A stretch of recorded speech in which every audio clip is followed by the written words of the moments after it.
عامر بن حارث نے یزید بن ابی حبیب سے، انہوں نے ابو خیر سے روایت کی اور انہوں نے حضرت عبداللہ بن عامر بن عاص رضی اللہ عنہما سے سنا۔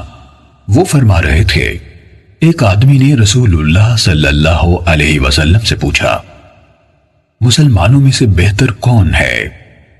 آپ صلی اللہ علیہ وسلم نے فرمایا، جس کی زبان اور ہاتھ سے دیگر مسلمان امن میں ہوں۔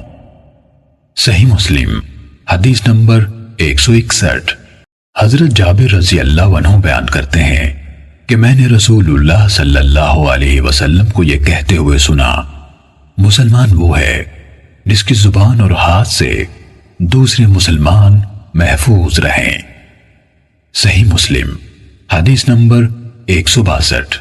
یحییٰ بن سعید اموی نے کہا، ہمیں ابو بردہ یعنی برید بن عبداللہ بن ابی بردہ بن ابی موسیٰ اشعری نے ابو بردہ سے اور انہوں نے حضرت ابو موسیٰ اشعری رضی اللہ عنہ سے روایت کی، انہوں نے کہا کہ میں نے رسول اللہ صلی اللہ علیہ وسلم سے عرض کی، کون سا اسلام افضل ہے؟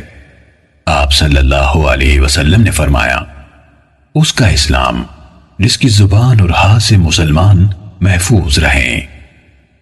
صحیح مسلم حدیث نمبر 163۔ ابو اسامہ نے کہا، ہمیں بریدہ بن عبداللہ نے اسی سند کے ساتھ حدیث بیان کی کہ رسول اللہ صلی اللہ علیہ وسلم سے پوچھا گیا، کون سا مسلمان افضل ہے؟ اس کے بعد سابقہ حدیث کے مانند ذکر کیا۔